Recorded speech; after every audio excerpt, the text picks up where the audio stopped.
o ministério trouxe, assim, o que o senhor pode dizer de grandes lições que o ministério trouxe para o senhor, assim, de vida cristã? O que diferencia, junto a isso, a essa pergunta, o que diferencia o ministério pastoral de outras vocações, né? Os crentes têm de glorificar a Deus com todas as suas vocações. E o pastor é uma vocação. Então, qual a diferença, o senhor diria, e o que o senhor aprendeu de grandes lições aí do ministério? Juntar as duas perguntas numa, né? Grandes lições aprendidas e diferença do ministério como vocação de outras vocações que tem o crente que tem que exercer. Ok, vou tentar ser breve e tentar sintetizar, porque quando fala de ministério, naturalmente a gente começa lá do início, né? Uhum. Primeiro, há um pensamento equivocado, né, de que uma pessoa vai se inclinar para o ministério sagrado depois que ela tenta tudo e não dá certo, né? Uhum. Então, o ministério passa a ser uma das últimas possibilidades, uma vez que, em tese, não foi possível seguir um outro tipo de vocação, um outro tipo de carreira, assim por diante. Então, eu quero começar por aí. Primeiro, na minha experiência, isso não tem qualquer aplicação. Na verdade, antes de exercer o ministério, né, de ser chamado por Deus para o ministério, na verdade, eu estava no momento mais áureo da minha vida, que era a carreira militar, né? Estava indo muito bem, inclusive pedi baixa, o que gerou, na ocasião, um mal-estar muito grande no comando, o meu comandante maior, que era um coronel, e ele ficou perplexo por não entender o que estava acontecendo, uma vez que eu tinha uma carreira promissora dentro das fileiras do Exército Brasileiro.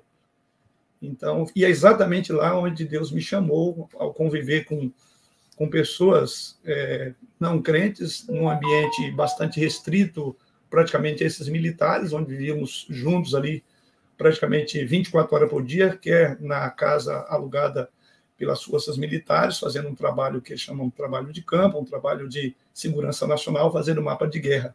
E foi ali, no meio do mato, ou numa cidadezinha que a gente aproximava para dormir à noite, que eu, falando de Cristo, como sempre gostei, amava e sempre amo essa questão, e ao falar de Cristo eu percebi que eles começaram a deixar um ambiente que era bastante,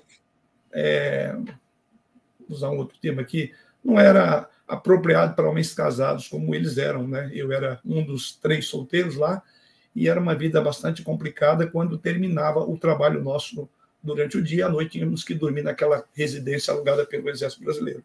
E ali muitas coisas aconteciam, não na casa, mas no ambiente, né? E ali eu comecei a tocar violão e tal, e falar de Cristo.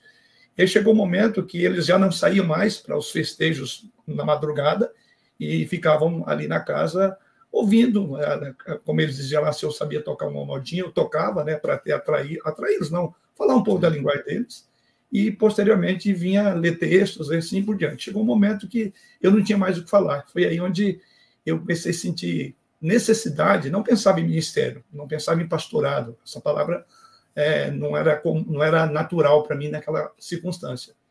Porém, as coisas foram, quer dizer, Deus foi mostrando o caminho, e pedi baixa, saí do Exército, e aí voltei para Goiás, eu estava em Brasília, voltei para Goiás, e ali em Goiás fui completar o 2º grau para depois vir para o seminário. Então, a primeira coisa que eu tenho a dizer com relação à questão do chamado, você falou a diferença, o chamado ele é irresistível, né? Tanto quanto o chamado de Deus para sermos filhos dele é um chamado irresistível. Então, a questão, para mim, ministerial, é uma questão de vocação e um chamado, né?